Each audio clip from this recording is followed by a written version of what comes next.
your absent brother. I thank you.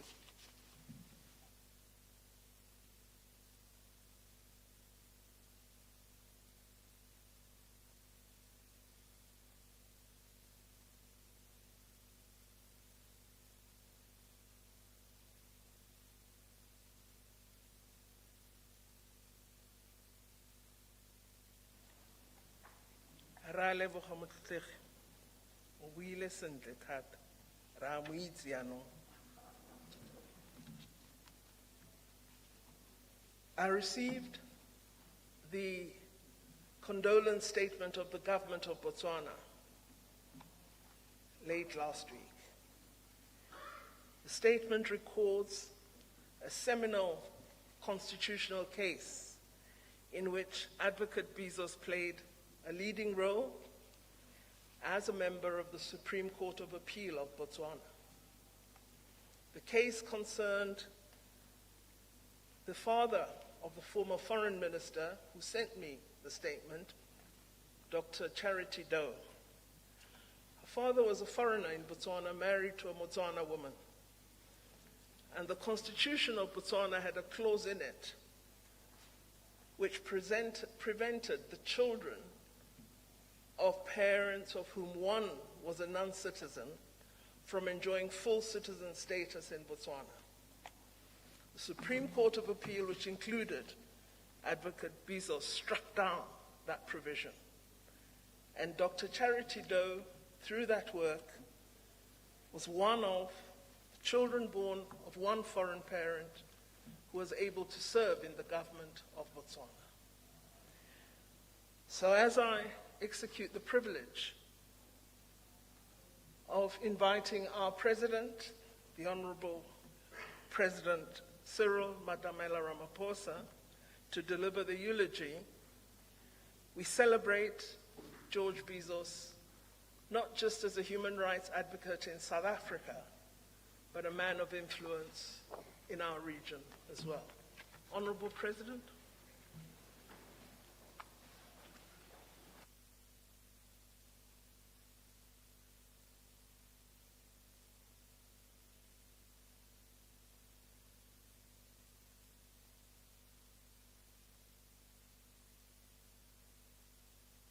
Let's be seated, please.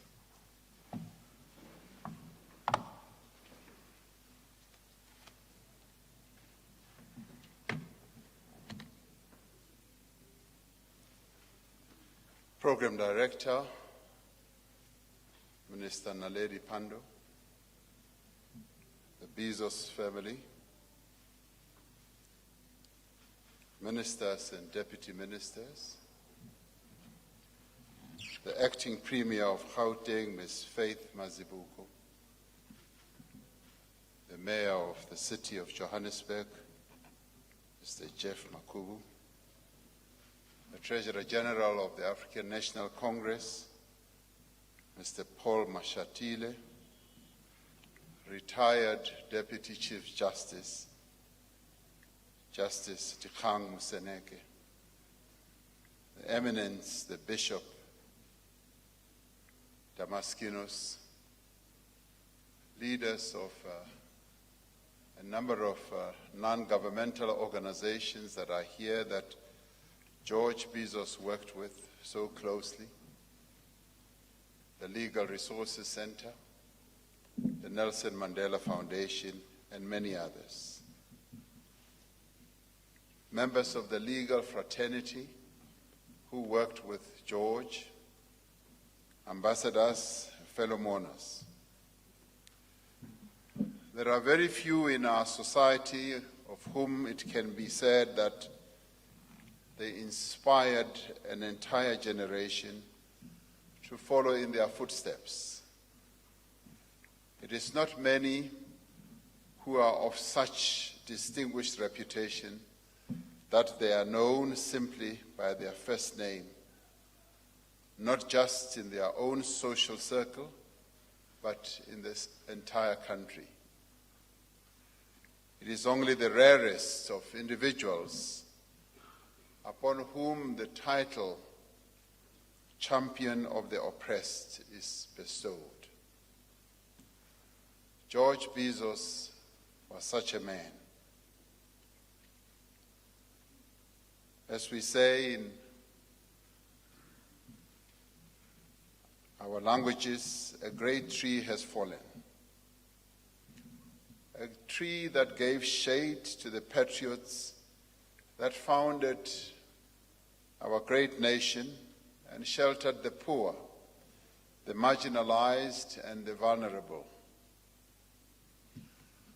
We're here to celebrate and also to bid well to a titan of the legal profession whose defense of the cause of justice was as tenacious as it was lifelong.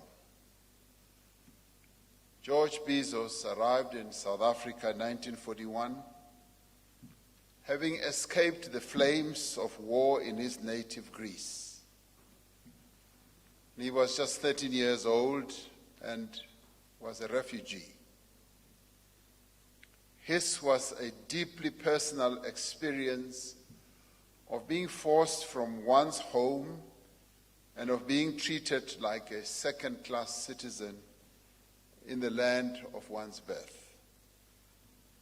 He knew the pain of exile and of being stateless and rootless. There can be no doubt that his personal background influenced and nourished the great well of empathy, of compassion, of passion as well, and solidarity that drove George in the practice of his craft, the law. He was, in his own words, a lover of freedom. The love of freedom would put him on an inevitable collision course with the apartheid state. He was destined to be an activist lawyer and a champion of the liberation struggle. We read in his memoirs how it astounded him that he, a refugee from Europe, had more rights in South Africa than the black majority, born and bred in South Africa. He could not and would not accept how he, a white immigrant, could be well-fed, clothed, educated, while the native people of the country lived in squalor and deprivation. This George would not accept. His activism really began when he was a student at the University of the Witwatersrand in the late 40s. It was at university that, as we have heard, he first met Nelson Mandela, and he would later go on to defend him and others in both the 1956 treason trial and the 1963 Rivonia trial. This was the start of a lifelong friendship, which he describes so well in his book, 65 Years of Friendship. President Mandela would later write that George was like a brother to him, and that he was greatly comforted that during his long imprisonment, his family was being looked after by his friend. At Wits, he joined the Student Representative Council and soon became involved in the struggles of black students on the campus. The apartheid government punished him quite severely by denying him citizenship for over 3 decades. And there he was, living stateless in a country that he had adopted. George's biography relates that the refusal letter told him he was not fit and proper to become a South African citizen. But the rebel rouser that George Bizos was, he would not go quietly. He never laid claim to having been a firebrand or a revolutionary. He sought neither honors nor recognition, and he was not given to talking about himself. He did not desire fame, nor did he seek it. Even when apartheid ended, he never brandished his past to cover himself in glory and to loudly proclaim to the world where he was, what he did during the fight for liberation. George Bizos never did that. He never did that because he was there. He was always there. At every crucial point in our country's history and along our path to liberation, George was there. Quietly, but also loudly. Unassumingly, but also forcefully. The courtroom was his front line, and the law was his key weapon. That he was not affiliated to a political movement does not mean he was apolitical. He understood that to love freedom means to forever be political, and that defense of the rights of every man, every woman, every child is in itself a political act. He defended freedom fighters and the leaders of the struggle because he believed in justice. George Bizos was a man guided foremost by his conscience, by his principles, by his ethics. We all know of his presence in some of the most famous trials in our history, and we've heard about some of them from Alexi. We've also heard about some of them from former Deputy Chief Justice Dikgamu Seneke. Being on the defense team at the Rivonia trial was a baptism of fire for George. He was still a young lawyer, but he made his mark with his legal prowess, and let it be said, with his street smart as well. It is recorded that he forewarned the trialists that the government was planning to hand down the death penalty on all of them. As the story goes, and as it is well known, he proposed that Madiba, who had written the speech that we all know now, that Madiba should add words, if needs be, into the statement from the dock, averting that would, for all intents and purposes, be a premeditated miscarriage of justice. Over the course of his life, George defended many leaders of the struggle like Trevor Huddleston, as we had, Govan Mbeki, Walter Sisulu, and many others.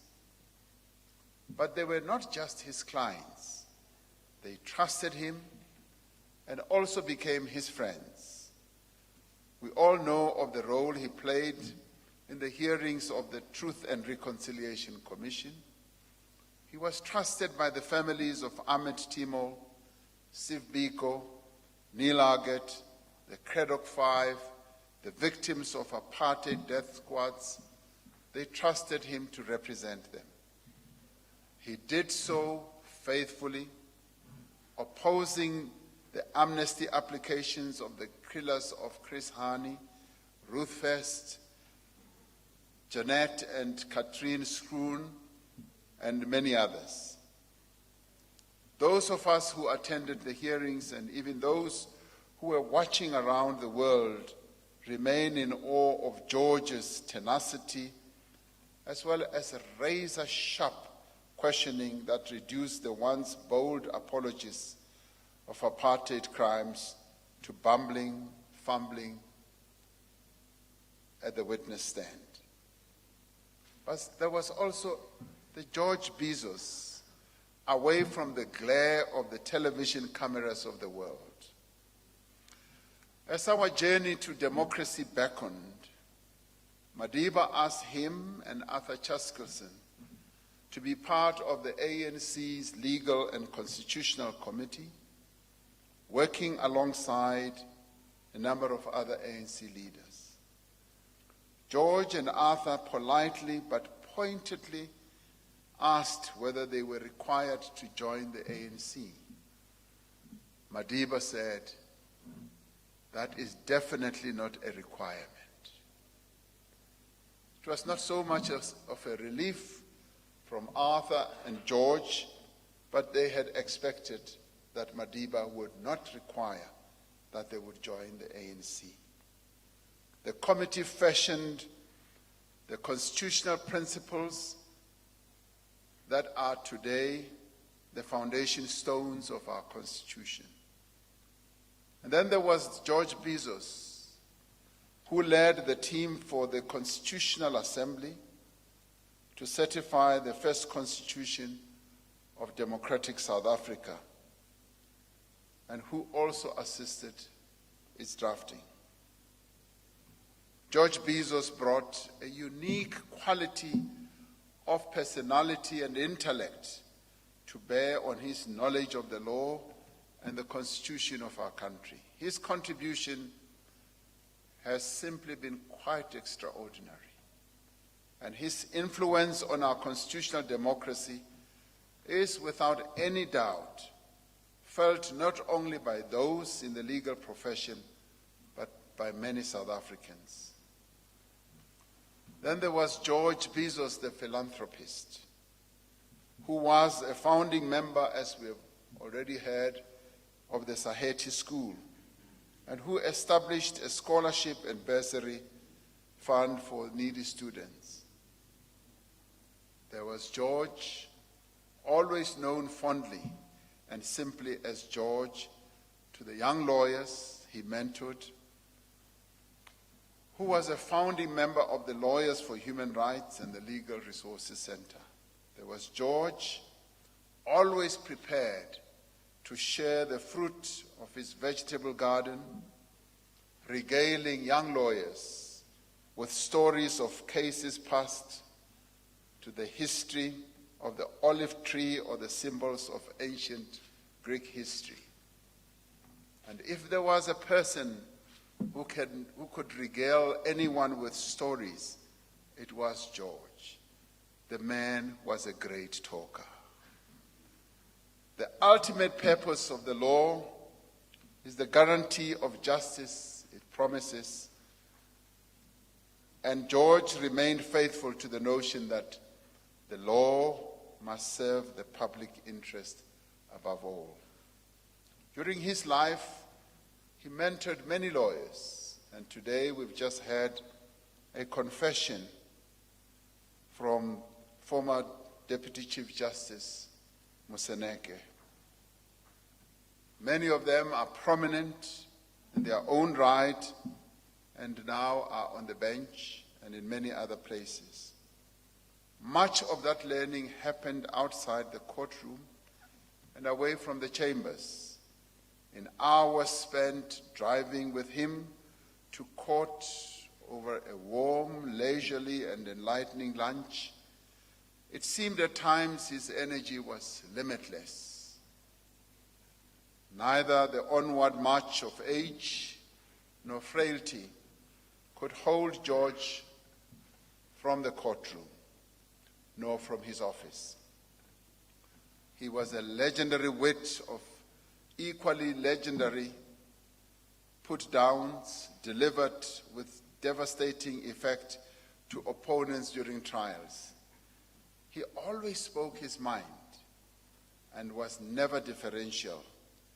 He didn't care for the airs and the graces of politicians, and it is said that even President Mandela once got a good telling off from George He wore his immense stature in our society with humility and dignity.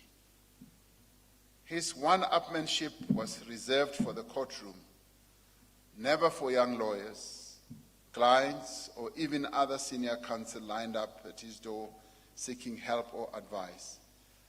He treated everyone as his equal and with respect, from silks to judges, to the unemployed young man who had been illegally evicted, from ministers and presidents to the elderly woman who did not receive her grant. He was on the right side of history. When the democratic government fell short of its obligations, or when big business abused its power, he and his colleagues acted on behalf of the vulnerable. For him, the struggle did not end with democracy, but would only end when every man, every woman, and every child in our country enjoys the rights promised to them in the Constitution. We do owe it to his legacy to finish the business that George started. The injustices that happened under the death squads, detentions under apartheid, must still all be laid bare, and the dignity of those who still do not know what happened to their loved ones still needs to be restored. The law must continue to be an instrument of protection for the most vulnerable of our citizens, be it against individuals, businesses, or the state. The same spirit that drove young men like George to enter the legal profession should serve to inspire other young lawyers today to enter the field of human rights law. George has finished his odyssey. He has run his race. The legal profession and the country is poorer for this great loss. Indeed, a great baobab tree has fallen. On behalf of the people of South Africa, I offer my deepest condolences to the Bizos family, and I do thank them for giving us this great giant and for being prepared to share him with us as a nation. It was said by our former rulers that George Bizos was not fit for purpose, or fit and proper. If having conscience, principle, and commitment, and standing up for what is right, no matter the cost is, not fit and proper, may we all be granted the courage to be regarded as neither fit nor proper. It was Archimedes of Syracuse who said, "Give me a place to stand, and I will move the earth." George was indeed a son of the soil, not born of it, but he was the soil itself. He will forever be remembered, and we will remember him in his robes, rising to address the court and smiling, leaning on his cane as he whispered to his clients and his protégés. From where he stood, in his own unique way, he did move the earth. He was a patriot, he was a hero, and he became a citizen of South Africa, and a proud one for that matter. He was the embodiment of a fit and proper South African citizen. It was an honor and a privilege to have known the man who lies here. George, your friend of 65 years, Madiba, is waiting to welcome you. your other good friend, Arthur Chaskelson, is waiting to discuss the legal cases that you both got involved in and some of those that you argued before him as Chief Justice. I say, fare thee well, good friend. I thank you.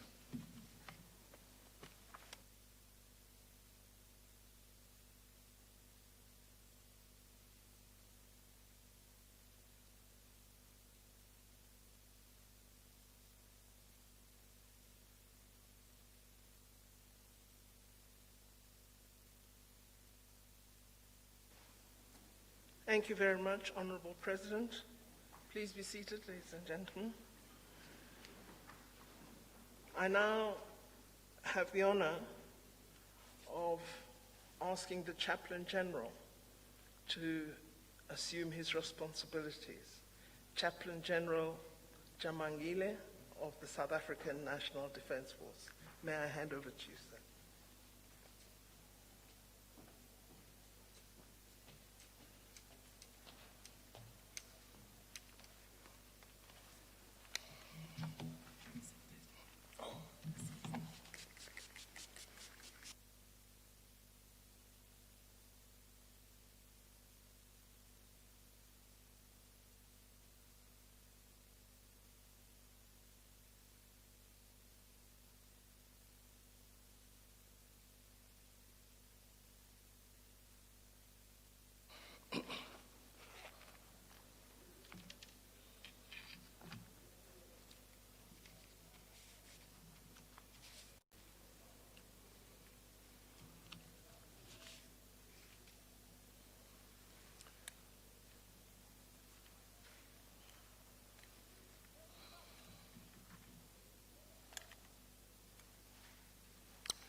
Commander-in-Chief, permission to conduct the devotions and military honors. I thank you.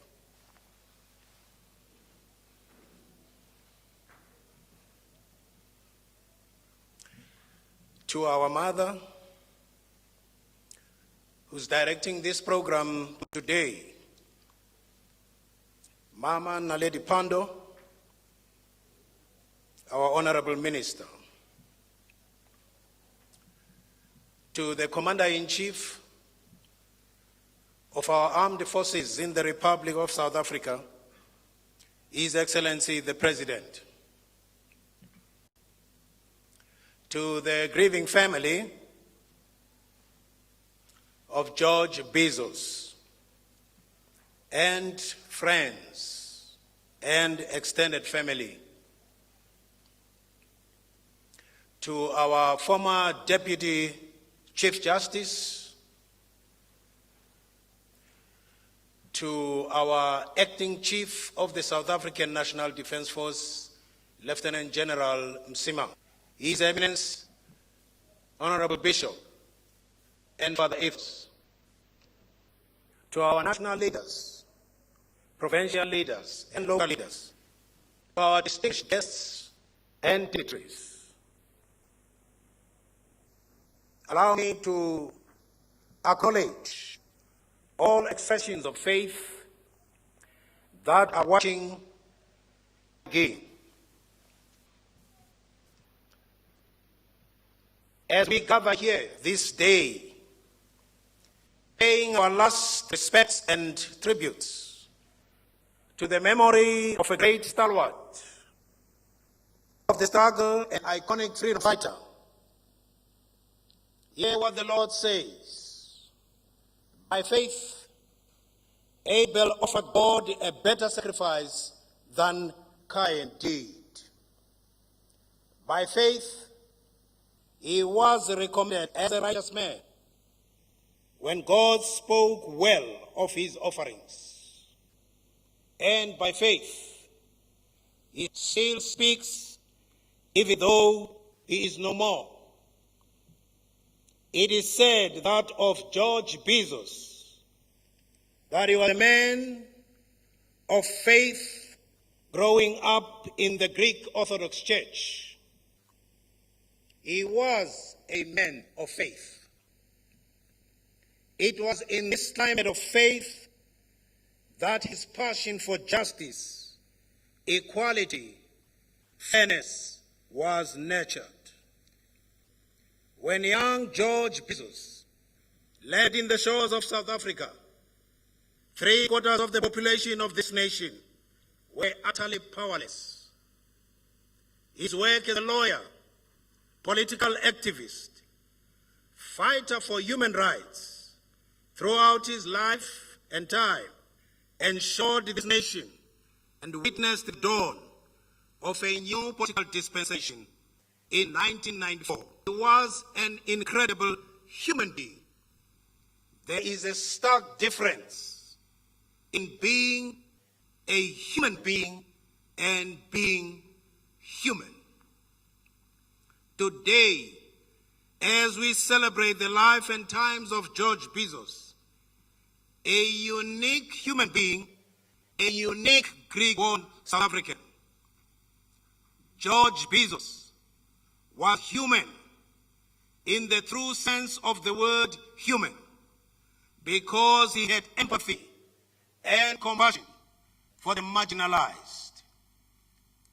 He made room in his heart for the desperate and dispossessed. All his grandeur, self-esteem, and strength were compatible with humility and simplicity of devotion. George Bizos knew in his heart of hearts that God had a future for South Africa. He was tested and tried by the forces of apartheid. His faith carried him far beyond his day. He allowed hope to feed his soul and lift his spirit, and in so doing, he became a living testimony, not in sadness, but in a spirit of heartfelt gratitude, that God, in his infinite goodness and wisdom, allowed our paths to cross with that of George Bizos. We are grateful indeed to God that he allowed us into so close communion with somebody as brave and courageous as George Bizos. Here was a man who saw in trouble a counterbalance of life. Here was a man who knew that trouble gives balance, poise, and tensile strength. He took life as it came from God, incident by incident and minute by minute. He was not embittered by the adversity he encountered. I believe that George thanked God for it, for he saw the hidden blessing. He understood the dictum that no other goal but the will of glory of God will draw the best out of human beings. He knew that God does not work in vacuum. God does not work in the abstract. God works through human beings, and God's method is human beings. God's unlimited power and resources are available, but useful only as they are human beings who are committed to his cause for justice and truth. I believe this morning that in the economy of God, George Bizos was indispensable where he was. Placed by God himself here at the southernmost point of Africa to be an outlet of God's grace. All the difference in the world. Belief makes difference between a true human being and a jellyfish human being. Human beings who don't stand for something, they fall for anything. George Bizos believed with a passion that burned like wildfire in his heart. As I conclude, his belief, like that of Nelson Mandela, Walter Sisulu, Govan Mbeki, Ahmed Kathrada, Lillian Goni, Fatima Meer, and other countless of others, were the foundation stones of a new South Africa. This belief for the struggle of a new South Africa put fire in their blood. They believed in something that their belief carved out the new South Africa. Finally, Commander-in-Chief, for God's sake and for the sake of these great leaders, including George Bizos, and in support of you, sir, let us not tolerate pathetic kind of success in a cause that is doomed to fail. And yet, there are men and women who line up in this kind of cause, taking the short view of things, demanding the payoff long before it is done, thinking that they're winning, only deceiving themselves, pinning their hopes to futility, sinking their lives in a worthless enterprise that is based on lies. I am glad that somebody said to be absent from the body is to be present with the Lord. I am so glad that George Bizos has found grace in the sight of God. God bless Bizos' family. The Lord shine his face upon you, give you the strength, for the memory of the just lives on. God bless you. I thank you.